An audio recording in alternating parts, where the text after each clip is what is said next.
Bab 118. Membuat orang lain yang menanggung masalah. Rilan Tang pergi dengan marah. Ada ekspresi konspirasi berhasil di wajah Graham Tang. Keluarga Klu Tang tidak tinggal lama di farmasi dan kembali ke rumah. Sangat menyebalkan. Setelah tiba di rumah, klan Tang berteriak dengan marah, bukankah mereka sedang dengan jelas memfitnah Kak Klu? Kejadian ini pasti dilakukan oleh sekeluarga Kodi Tang. Melihat Kak Klu menjadi komisaris, dia tidak memiliki kesempatan untuk mendapatkan keuntungan dari perusahaan dan ingin menurunkan posisi Kak Klu. Kingston Jiang duduk dan berkata dengan datar, semua orang bisa melihatnya. Klu Tang memandang Kingston Jiang dan bertanya, bagaimana kamu tahu bahwa terdapat masalah dengan obatnya? Kingston Jiang berkata, aku adalah seorang dokter. Aku langsung mengetahui gejala orang-orang setelah memeriksa denyut nadi mereka. Itu semua disebabkan oleh meminum obat yang sama. Oleh karena itu, ini bukan karena orang luar sedang menargetkan farmasi Yongel, tetapi adalah kontradiksi dalam keluarga besar dan mereka tidak berani membuat masalah terlalu besar, jadi mereka mengganti beberapa obat dengan kualitas yang lebih rendah. Obat ini tidak dapat membunuh orang, hanya kondisi fisik tertentu yang dapat menyebabkan alergi. Lalu, bagaimana dengan pria tua itu? Kingston Jiang menjelaskan, meskipun tidak akan membunuh orang, tetapi sedikit banyak memiliki hubungan, jadi aku memilih untuk membayar uang untuk menyelesaikan masalah ini. Untungnya dunia luar mengetahui bahwa kita sedang melakukan promosi sensasional dan keluarga almarhum itu juga telah pergi. Jika masalah terus berlanjut, itu akan sangat merugikan farmasi Yongel. Aku benar-benar tidak mengambil komisi. Aku tidak menggunakan obat yang kualitasnya lebih rendah dan kadaluarsa. Aku percaya padamu, biarkan aku yang menyelidiki masalah ini. Lupakan saja, kamu sebaiknya jangan ikut campur, kakek telah meminta paman untuk memeriksanya, aku yakin paman bisa mengembalikan keadilan pada diriku. Kingston Jiang mencibir, mengembalikan keadilan pada dirimu. Klan Tang saja dapat melihat bahwa keluarga mereka sedang menargetkanmu. Apakah kamu berpikir bahwa Kodi Tang akan benar-benar menyelidiki hal ini? Pada saatnya tiba, dia pasti akan membuatmu menanggung masalah ini. Lalu, apa yang harus kulakukan? Klu Tang menjadi cemas. Kakak, kamu adalah komisaris, kamu sendiri dapat memeriksa masalah ini.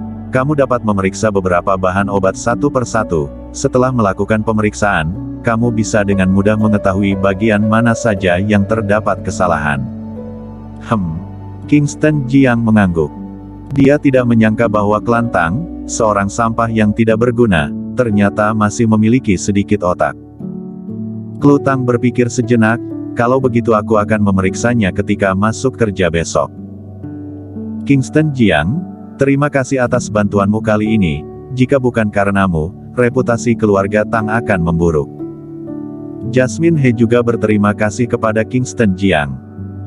Dengan begitu banyak orang membuat masalah, keluarga Tang panik dan memilih untuk menutup pintu untuk menghindari pukulan. Rilan Tang memilih untuk menelepon dan ingin menggunakan hubungannya untuk menyelesaikan masalah. Hanya Kingston Jiang yang memiliki pikiran paling jernih dan memilih cara paling sederhana untuk menyelesaikan masalah ini.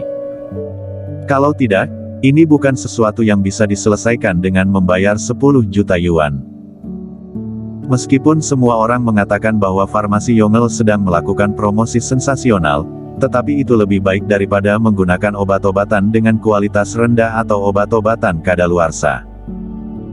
Kingston Jiang tersenyum tipis, dia meraih tangan Klu Tang dan menghiburnya, jangan khawatir, tidak akan ada masalah, jika kamu ingin melakukan sesuatu yang besar, kamu harus melalui beberapa kesulitan, tidak mungkin jalanmu akan selalu mulus.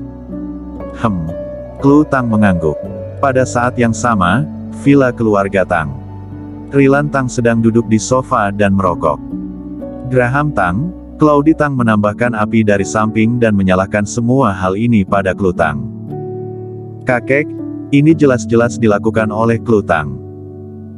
Pertama-tama, dia membeli bahan obat yang lebih rendah dengan harga murah, memasukkan uang ke kantongnya sendiri, kemudian bekerja sama dengan orang luar untuk menipu uang keluarga besar. Orang tua itu jelas bukan meninggal karena meminum obat kita, sekarang kita telah memberi 10 juta yuan dengan sia-sia, uang ini pasti masuk ke dalam kantong Klutang. Betul, kakek, sejak Klutang menjabat, dia sangat boros, terus-menerus menggelapkan dana perusahaan. Sekarang sudah tidak banyak uang yang tersedia di rekening perusahaan. Begitu rantai modal putus, maka keluarga Tang kita akan terjatuh ke dalam krisis. Semua orang berbicara dengan kompak. Kakek, aku merasa bahwa Klutang tidak cocok menjadi komisaris. Bahkan jika dia memiliki hubungan, tetapi jika membiarkannya begitu saja, bukankah riwayat perusahaan akan tamat? Bagaimana mungkin Rilan Tang tidak memahami hal ini? Dia memandang Kodi Tang dan berkata, Kodi Tang, masalah bahan obat, kamu harus menyelidikinya sesegera mungkin. Jika memang benar Klutang yang diam-diam membuat masalah, kamu tidak boleh menghukumnya dengan ringan. Baik, Kodi Tang mengangguk. Graham Tang memiliki tampang konspirasi telah berhasil dan tersenyum penuh kemenangan pada Candi Tang. Rilan Tang berdiri dan naik ke atas untuk beristirahat sambil memegang tongkatnya. Ruang tamu. Kodi Tang memandang Graham Tang, apakah masalah ini ada hubungannya denganmu? Graham Tang terkejut dan buru-buru berkata, Ayah, apa yang kamu bicarakan, bagaimana ini bisa berhubungan denganku? Kodi Tang berkata dengan dingin, ini bukan masalah sepele, begitu sesuatu terjadi, itu akan menghancurkan perusahaan Yongel. Klutang tidak bodoh, dia tidak akan pernah melakukan hal seperti ini. Hari ini, keluarga almarhum datang untuk membuat masalah dan Graham Tang memang panik. Karena perbuatannya mulus, hanya untuk mencari masalah dengan Klutang, meskipun obatnya bermasalah, tetapi itu tidak akan membuat orang meninggal. Ayah, Klutang telah menaiki kepala kita, jika hal ini terus berlanjut, dia akan menjadi penguasa keluarga Tang. Graham Tang segera membuka kartunya. Betul sekali, memang aku yang melakukannya, aku menyuap Yardo Zhang, orang yang bertanggung jawab untuk memasok obat dan diam-diam mengganti beberapa obat. Aku hanya ingin membuat Klutang kesulitan, tidak disangka hampir mengalami kecelakaan. Buk, Kodi Tang memukul meja. Graham Tang buru-buru berkata, Ayah, aku melakukan ini semua untukmu, meskipun keluarga kita telah mendapatkan 20% saham sekarang, tetapi semua keuntungan digunakan oleh Klutang untuk mengembangkan bisnis. Kita tidak bisa mendapatkan uang sama sekali, jika tidak bisa mendapatkan uang, untuk apa saham 20% ini? Hanya jika kita menyingkirkan Klutang, kita dapat terus menghasilkan uang. Dengan cara ini, keluarga Tang juga akan menjadi milik ayah di masa depan. Claudi Tang juga berkata, Ayah, kamu adalah putra tertua keluarga Tang, bagaimanapun juga keluarga Tang tidak akan berada di tangan Klutang. Coba kamu lihat masalah hari ini. Tanpa meminta persetujuan kakek, Klutang langsung memberikan uang. Apakah di dalam mata Klutang masih terdapat kakek dan ayah? Setelah mendengar ini, Kodi Tang juga mengangguk dengan perlahan. Masalah sudah menjadi seperti ini, jadi masalah ini hanya bisa ditanggung oleh Klutang. Aku akan secara pribadi pergi mencari Yardo Zhang untuk mengatur masalah ini. Kodi Tang dengan cepat berdiri dan pergi ke perusahaan Yongel. Perusahaan Yongel, kantor wakil CEO. Seorang lelaki tua berusia 60-an masuk. CEO Kodi, apakah kamu mencariku? Kodi Tang memandang Yardo Zhang, yang berusia 60-an dan bertanya, Tuan Zhang, apakah kamu telah bekerja di perusahaan Yongel selama lebih dari 20 tahun? Yardo Zhang mengangguk dan menghela napas, betul, sudah lebih dari 20 tahun sejak aku bergabung dengan perusahaan Yongel. Ketika aku baru bergabung dengan perusahaan Yongel, Yongel masih merupakan perusahaan kecil, sekarang Yongel sudah menjadi perusahaan besar. Kodi Tang mengeluarkan kartu dan meletakkannya di atas meja, lalu mendorongnya ke depan. CEO Kodi, apa yang sedang kamu lakukan?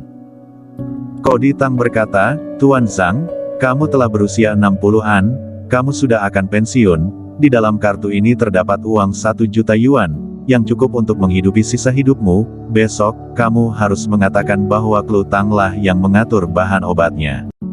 Ini. Yardo Zhang panik.